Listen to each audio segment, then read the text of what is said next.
Après avoir fait nos ateliers, eh bien maintenant on va avoir la restitution et on va commencer par l'atelier ADG, à écouter vos restitutions. Et donc la personne qui restitue pour l'atelier ADG, c'est Luc. Donc Luc, nous te donnons la parole et nous t'accordons 4 minutes pour faire les restitutions de ton Ah, atelier. oui, oui, mais tu me prends de court. Je viens d'envoyer le compte rendu à tous mes participants d'ailleurs, et je viens de fermer mon fichier. Alors, je travaille sans filet parce que j'arrive pas à rouvrir mon fichier. Chez Donc, Ifremer, c'est normal. Sans filet, oui, c'est oui, normal. oui, oui, c'est vrai. Alors, comme objectif, évidemment, il y a l'effectif en passant avec deux étapes. La première, c'est le maintien et la fidélisation de nos membres actuels, puis le recrutement de nouveaux membres. Donc ça, c'est l'objectif. Le moyen à mettre en œuvre, c'est de maintenir la convivialité, la camaraderie pour fidéliser les membres, et en partant du principe que de nouveaux membres qui arriveront seront d'autant plus enclins à rentrer dans le club que si l'ambiance y est bonne. Voilà.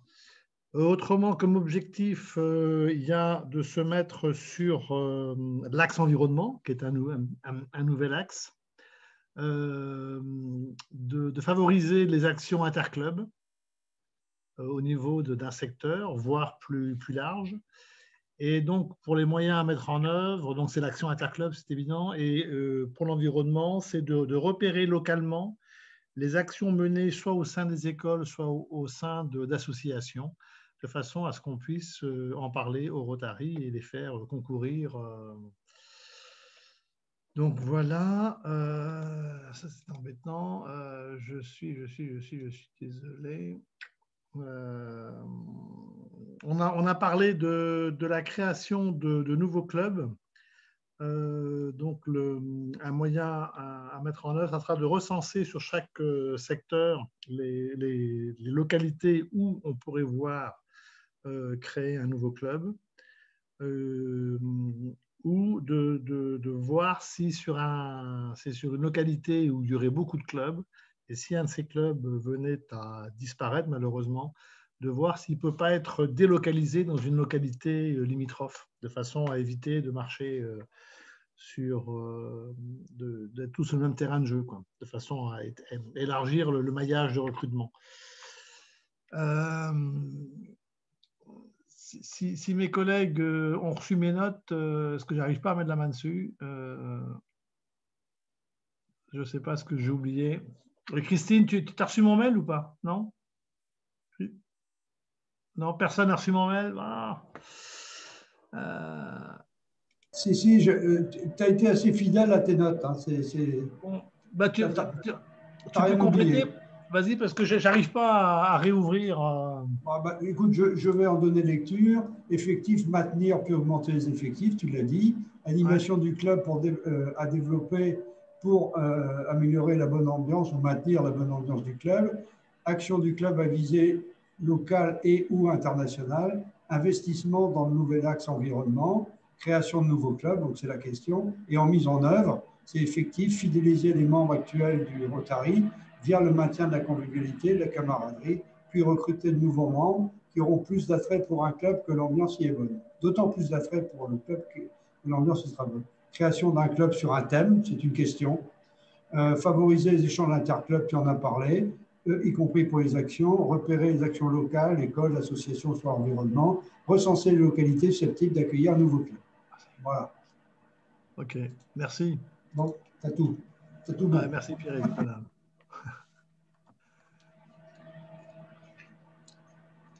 Okay. On a fini. Super. Ben, vous voyez, vous avez fini avant le compte à rebours. Félicitations. Donc, salle suivante. Nous allons faire une restitution sur l'atelier commission. C'était Fondation Action Internationale, Rotaract, YEP et Nouvelle Génération. Qui était la personne chargée des restitutions? C'est moi. Est-ce que vous m'entendez?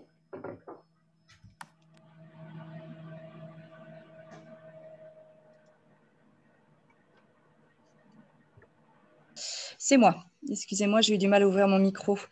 Donc, nous avions 3 commissions puisque le Rotaract était absent de l'atelier.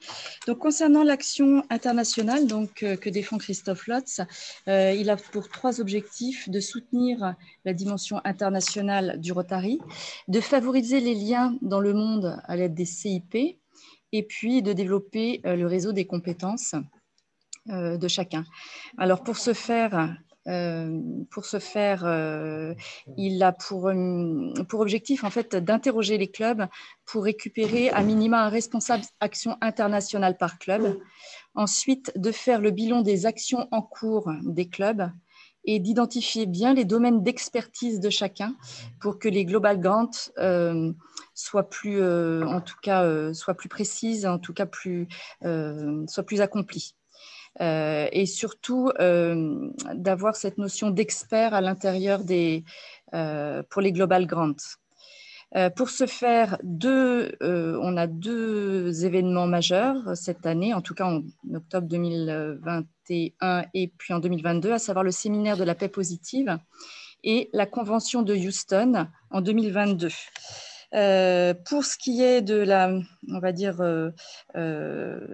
son souhait, ce serait de favoriser donc les Global Grants avec la thématique du Rotary International, les nouvelles thématiques, à savoir l'environnement et l'émancipation des jeunes filles par l'intermédiaire de Global Grants. Pour ce qui est du IEP, eh bien, donc c'est un peu plus particulier puisque depuis maintenant presque 2 ans, on est dans le flou total, en tout cas Alain est dans le flou, pas d'échange, mais l'objectif est tout de même d'assurer la promotion des échanges, puisqu'il faut savoir que l'échange est un vecteur éminent en fait, du recrutement au Rotary. On peut recruter les jeunes, mais on peut aussi recruter les parents et l'environnement des parents. Pour la mise en œuvre, eh bien c'est très pragmatique, hein. C'est une équipe solide, bien formée. C'est une information et de la formation auprès des équipes des clubs. Ça, c'est en septembre avec les certifications. C'est de l'information auprès des parents, mi-décembre, et des jeunes, mi-mai. Mi-décembre pour les 2. Nous avons également l'accueil à Roissy et le stage d'intégration de ces jeunes. Et puis, pour la conférence de district, que ces jeunes participent à la prochaine conférence de district, qu'ils soient là ou pas là, voilà, mais qu'il y ait une participation de ces jeunes.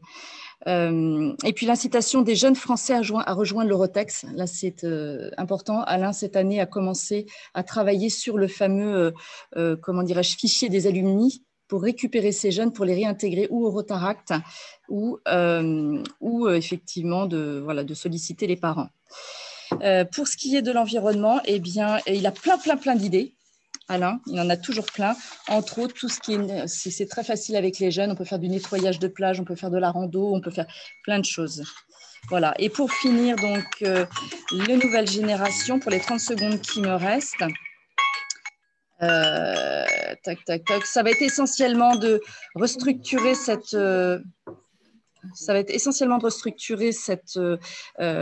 nouvelle commission, de la promouvoir, de promouvoir auprès de tous les clubs, s'il te plaît, de promouvoir auprès de tous les clubs les programmes, parce qu'il y en a beaucoup, et puis d'interagir le plus possible avec les, avec les commissions, avec la formation, la communication, l'effectif, l'action et le IEP. Et pour ce qui est, on a une chance inouïe pour ce qui est de cette commission, c'est que nous allons avoir un concours, un trophée jeunesse et environnement qui va représenter en fait cela. Pas facile, excusez-moi. J'ai pas tout fini, mais c'est pas grave. Non, vas-y, continue. Non, c'est bon. Non, continue. On a le temps. Ah bon, continue. Bon. Donc la mise en œuvre, ça va être effectivement des audits, ça va être de bien structurer et animer les équipes, et puis de promouvoir tout ce qui est environnement avec les jeunes et promouvoir tous ces beaux programmes jeunesse qui ont pour mission en fait de recruter et du jeune et du rotarien. Voilà. C'est bien Valérie, te laisse pas impressionner par ton mari. Merci moi là.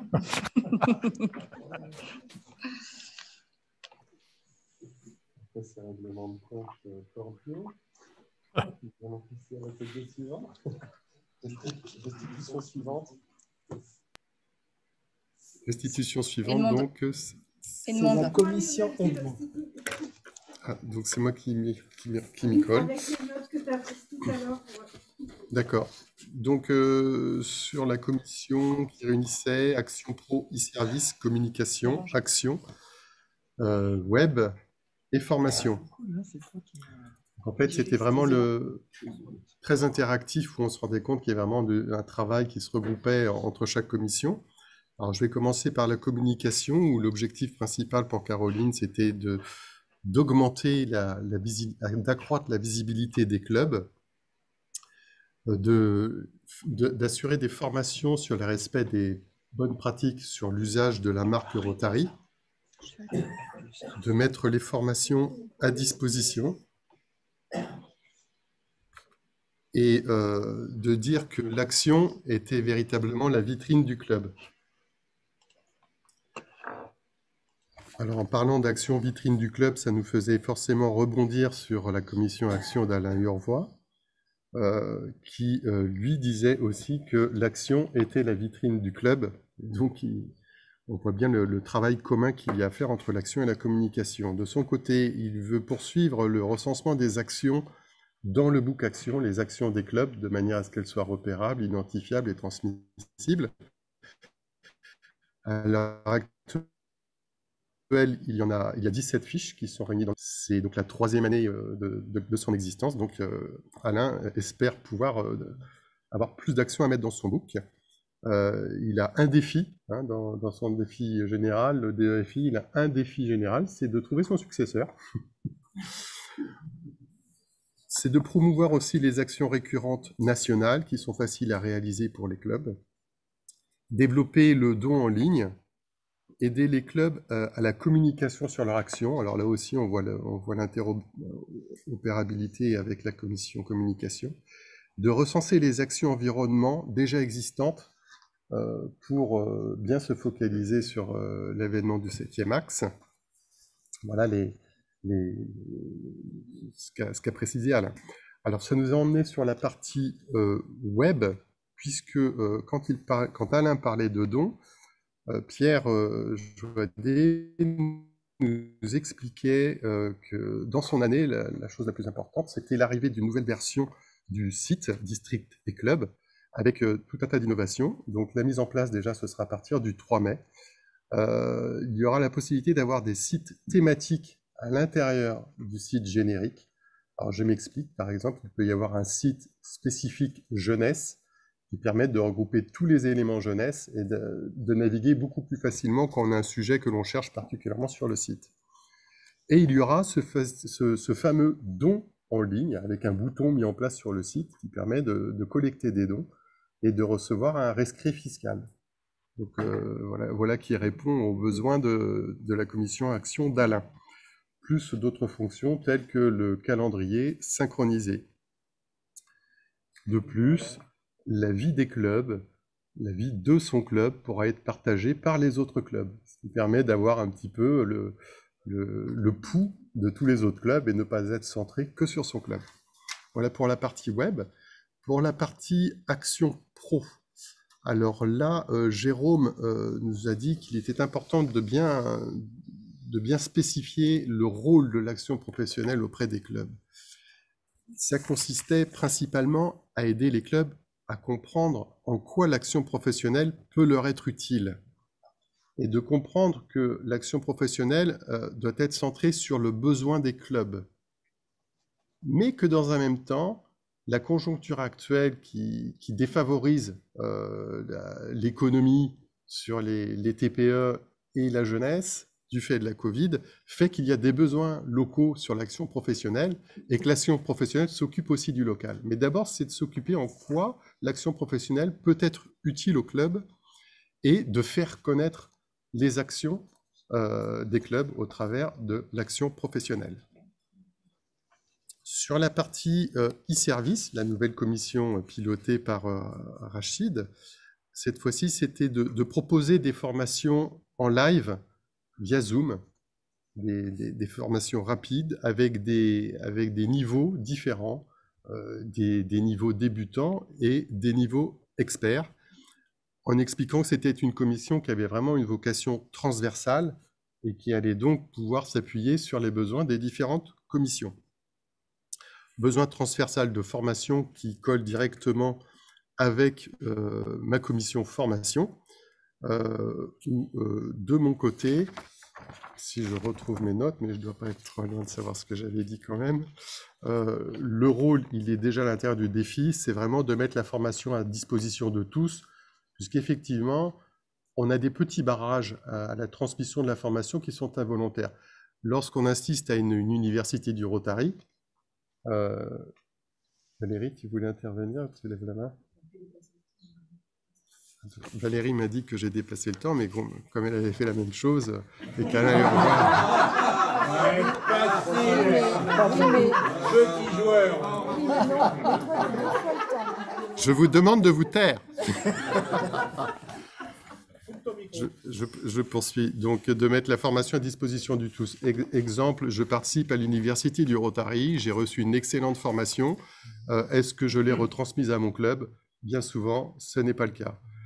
Je suis président, je participe à un séminaire de formation des présidents élus, j'ai reçu des formations, est-ce que j'ai transmis à mon club? Pas forcément. Même chose pour l'assemblée de district, même chose pour les conférences, on se rend compte qu'il n'y a pas une suite de la formation. Elle s'éteint avec l'interlocuteur qui l'a reçue, elle ne se retransmet pas au reste du club. Donc le but du jeu, ça va être forcément de rendre accessible la formation à tous les Rotariens.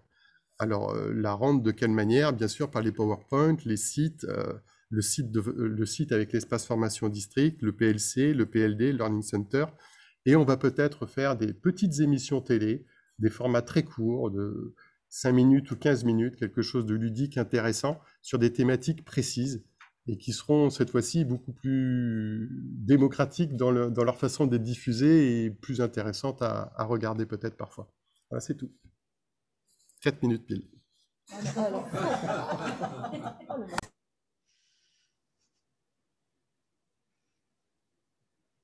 Qui est-ce qui... Bon, alors nous gouverneurs, donc nous avons travaillé... Micro. Donc les gouverneurs ont travaillé sur la vision stratégique du district et en fait on a débuté le travail en essayant d'identifier les points positifs et les points négatifs de notre district. Alors je vais vous les donner un peu dans les ordres parce qu'il y en a quand même eu pas mal. Parmi les points positifs, donc, nous avons un district qui est dynamique et actif de par le nombre d'actions, aussi bien en termes de jeunesse, les bourses, etc. Nous avons un district qui a une bonne gestion de budget, qui nous permet de faire plus de choses malgré effectivement un budget qui ne soit pas à la mesure de certains autres districts. Nous avons peu de problèmes de leadership par rapport à d'autres districts, hein, on s'est un peu comparé à d'autres. Avec un district qui présente une forte résilience. On a dans le district un fil rouge intangible qui se transmet bien d'un gouverneur à l'autre et d'une année sur l'autre. On a un collège des gouverneurs qui existe et qui fonctionne bien, contrairement là aussi à d'autres districts.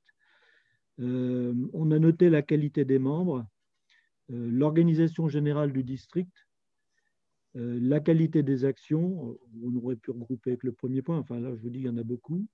On a une région qui demeure attractive, donc en fait on a un bassin, je dirais, de recrutement entre guillemets qui est attractif.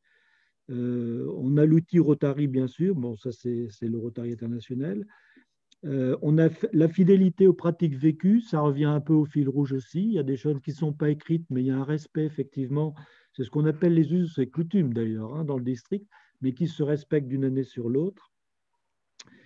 Alors, on notait également que la situation actuelle peut être aussi une chance parce qu'on se rend compte qu'il y a notamment dans certains secteurs, des petites entreprises qui viennent s'installer sur notre secteur. Donc là, c'est plutôt une opportunité. Le nombre de clubs Rotaract et Interact est important là aussi par rapport à d'autres districts. On a un district à taille humaine. Alors, c'est vrai qu'on a l'avantage, l'inconvénient d'être un petit district. En même temps, on a un district à taille humaine qui facilite un certain nombre de choses. avec des Rotariens qui sont très attachés à leur district, d'une façon générale. Nous avons noté aussi dans les points positifs le pourcentage de femmes.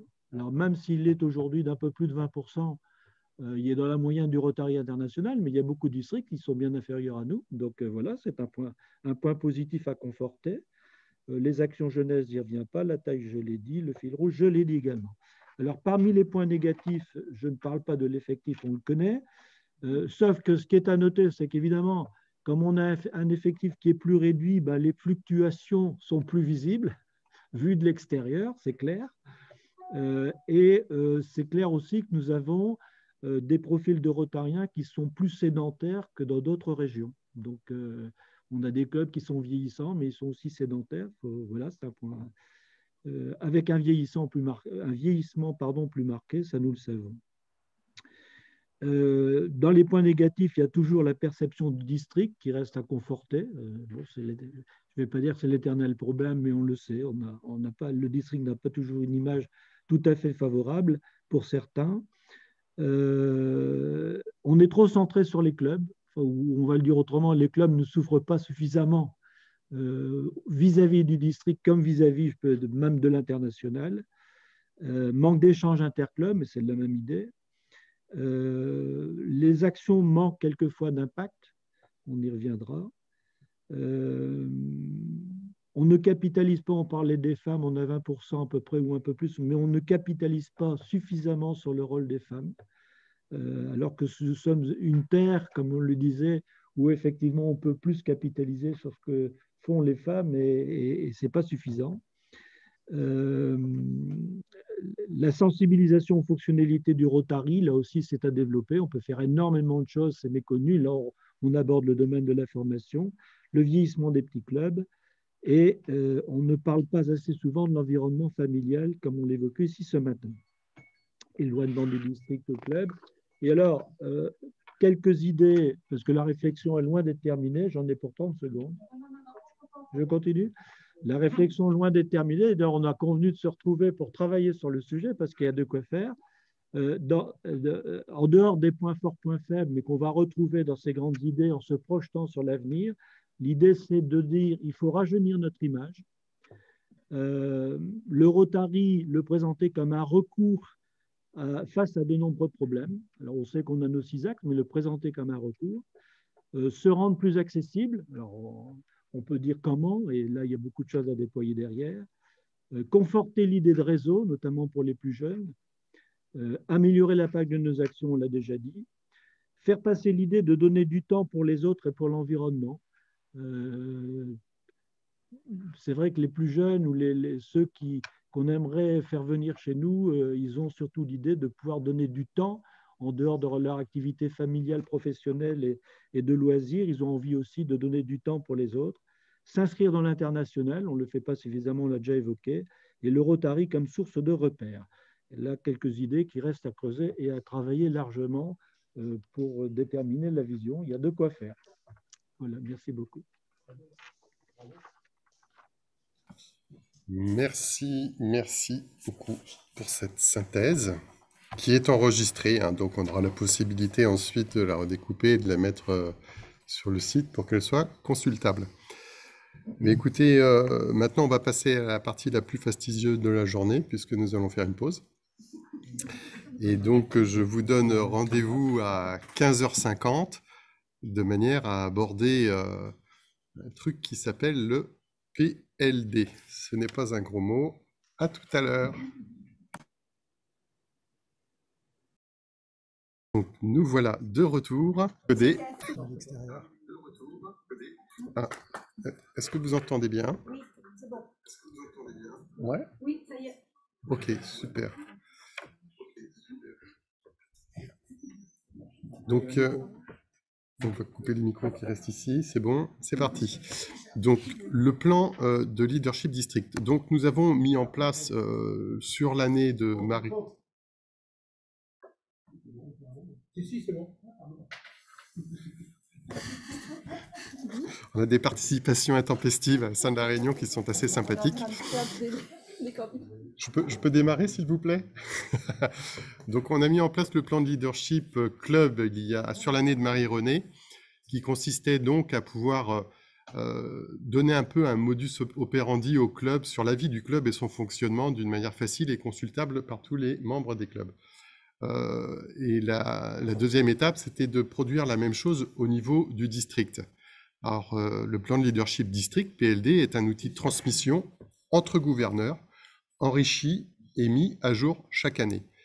L'initiative de cette année, c'est de mettre cet outil en place et de le compléter au fur et à mesure tout au long de cette année qui va venir et tout au long des années qui vont suivre. Forcément, il va s'améliorer au fil du temps et il va aussi évoluer avec le temps, ce qui est tout à fait normal. Alors, on va essayer de découvrir un peu plus précisément le PLD. C'est quoi? Le PLD, c'est un outil de transmission entre gouverneurs enrichi et mis à jour chaque année, comme je viens de vous l'indiquer. Donc, je peux passer au slide suivant. Pourquoi le PLD? Pour répondre aux exigences du Code of Policies, d'abord, qui signale qu'effectivement, dans le fonctionnement d'un district, il y a une structure, il y a des commissions, il y a des dénominations, il y a des fonctions, il y a des missions, et celles-ci, elles ne s'inventent pas d'une manière originale, district par district, mais elles doivent répondre au Code of Policies. Donc, c'est une des premières priorités du plan de leadership district. Ensuite, c'est d'adopter une terminologie commune de manière à ce que l'on puisse tous se comprendre. Enfin, c'est définir les responsabilités et devoirs de chacun. Et là, c'est très important, parce que lorsque vous prenez un poste, puisqu'on a tous tendance à avoir des mandats qui durent 1 à 3 ans, on récupère un poste, la moindre des choses, c'est de pouvoir connaître son contenu, la fiche de poste, la mission, les calendriers, les échéances que l'on a. À l'heure actuelle, nous n'avons pas mis en place ces fiches de transmission qui permettent de récupérer ou de transmettre un poste dans de bonnes conditions. Et puis enfin, c'est assurer la continuité du leadership au sein du district et des clubs. Parce qu'effectivement, si on n'a pas de socle commun avec des enseignements qui se transmettent de mandature en mandature, on risque d'avoir des trous et parfois de se prendre les pieds dans le tapis. Alors, la composition du PLD. Alors, la composition du PLD, il se constitue en fait en 3 grandes parties. Le plan vision avenir, donc qui lui se projette sur 3 ans. Donc, c'est le fruit d'un diagnostic entre les gouverneurs. Gouverneurs immédiats de past, DG, etc. Tous les gouverneurs, d'accord? Il y a vraiment ce principe de glissement sur plusieurs années, de manière à pouvoir s'inscrire dans des tendances et pouvoir atteindre les objectifs qu'on s'est fixés de manière fondamentale. Alors, cette réflexion, elle est animée par le gouverneur élu en janvier, de manière à pouvoir avoir une réactualisation au fur et à mesure de chaque année. Alors, comment il se présente? Ça se présente sous la forme d'un document consultable et transmis aux gouverneurs successifs. Donc, c'est successif. C'est le but du PLD, c'est de laisser une trace écrite que l'on puisse se transmettre et consulter en permanence. Première partie du PLD. La seconde, c'est le plan stratégique. Donc là, on sent qu'on descend d'1 degré. On a réfléchi ensemble sur plusieurs années comment va s'inscrire le district dans son futur. Et maintenant, le gouverneur réfléchit comment je m'inscris dans cette politique. Donc, c'est la traduction du plan Vision Avenir effectué par le gouverneur élu et son équipe et qu'il présente au SFED et au CFPE de manière à ce que toute son équipe et aussi que les présidents aillent tous dans le même sens de manière à atteindre les objectifs. Bien entendu, cette stratégie, elle tient compte des orientations du président du Rotary International. Alors, ça se présente là aussi sous la forme d'un document consultable, le même que pour le plan Vision Avenir.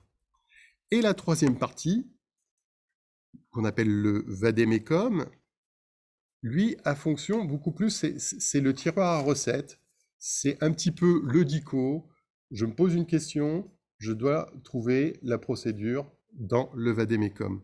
Donc, le Vademecum a pour but de définir ce qu'est le district et comment il fonctionne. Et avec qui. Donc, on n'a plus besoin de partir à la pêche aux informations sans savoir à qui s'adresser. En consultant le PLD, on doit pouvoir avoir la réponse, le contact au minimum de la personne qui va pouvoir répondre à notre besoin. Alors, plan de vision à venir. Maintenant qu'on a bien compris les trois parties, je vais les détailler un petit peu plus, les trois. On va commencer par la première, donc le plan de vision à venir, qui, je vous le rappelle, est dressé par l'équipe des gouverneurs sur 3 ans.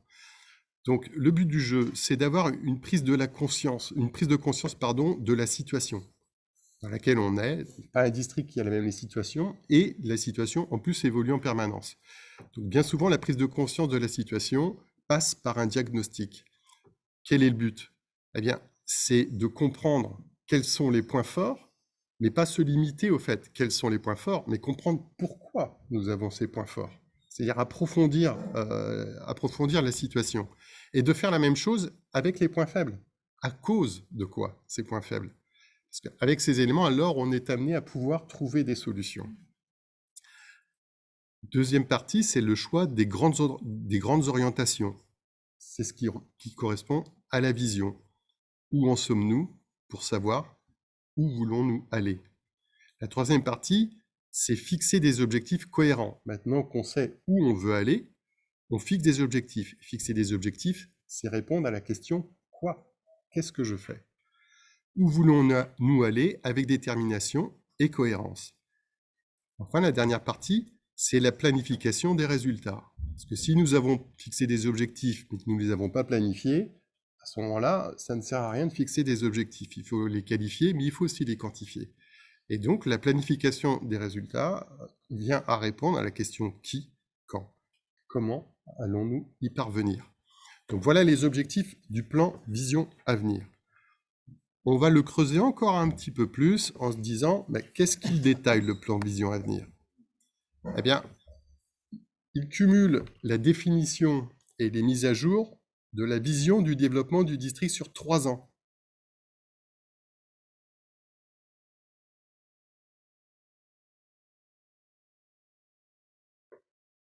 D'accord? Donc, je redis le schéma qui a été tracé par les gouverneurs sur les 3 ans qui viennent.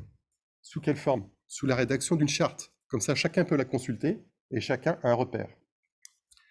Bien entendu, il y a sa mise à jour, suivant les évolutions du Code of Policies, d'abord, pour respecter la forme, et ensuite, en janvier, lors de la présentation du SFED, avec l'arrivée du nouveau gouverneur élu, qui inscrit sa touche dans la continuité, nous sommes d'accord.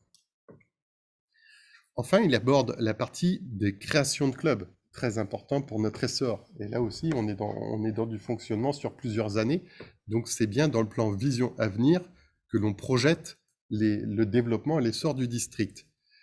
Quel est le but? Détecter les critères éco-socio-géographiques qui font émerger des potentiels pour le district. C'est un travail qui s'effectue sur plusieurs années parce qu'entre la détection, la confirmation du terroir et enfin de trouver les leviers pour pouvoir créer le club, ça se produit sur plusieurs années. Donc, ce n'est pas le succès de la création du club avec la remise de charte pour celui qui sera à son poste, mais c'est un travail qui s'effectue sur 3, 4 à 5 ans. Donc, il est important qu'il puisse s'inscrire dans le plan de Vision Avenir. Et enfin, il aborde le plan par commission et évaluation de toutes les commissions. Une commission, ce n'est pas un responsable de commission qui se retrouve avec un mandat, qui travaille seul dans son coin et qui va travailler dans une direction, pendant que le responsable d'une autre commission va travailler dans une autre direction, sans aucune cohésion et sans être en phase avec la vision, le plan de vision que l'on a sur le district sur 3 à 5 ans.